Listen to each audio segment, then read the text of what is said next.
ប់គួខ្ពើមឬក៏ប្រណីមេត្តាអស់អោសែនអនិច្ចាចៃដន្យកម្មពីអប្រិយចង់រៀងខ្ញុំច្រៀងរឿងខ្ញុំពិតរឿងស្នេហ៍ស្រីប្រែប្រួលចិត្តហ៊ានលួចផាត់ពីកវីអូនធ្លាប់អោប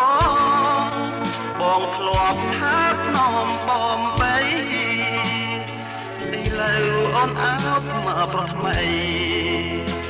តើស្រីអូនឆ្ងាញ់យ៉ាងណាត្រូវសើចឬយំខ្ញុំជាកវីខំខ្លួនចាញ់ស្ត្រីស្រីបោកហើយក្បត់ចិនដាសូមញាតិជួយស្ដាប់ជួយចាំជួយពិចារណានៅចុងខែសីហា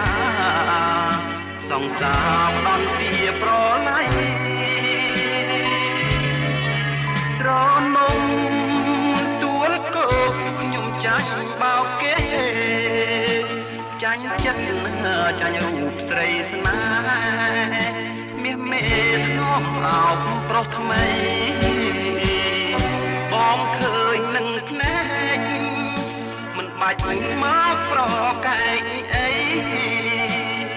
នេះមីយាស្ត្រីចិត្តស្រី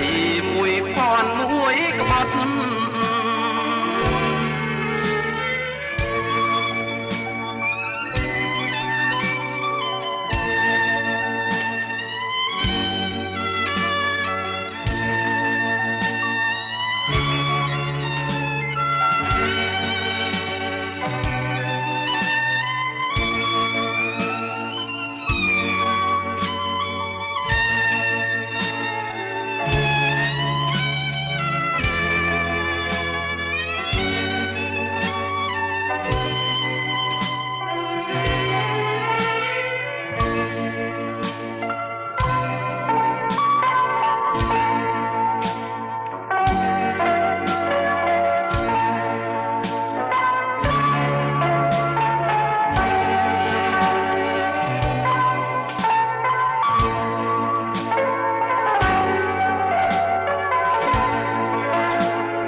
ត្រូវសើ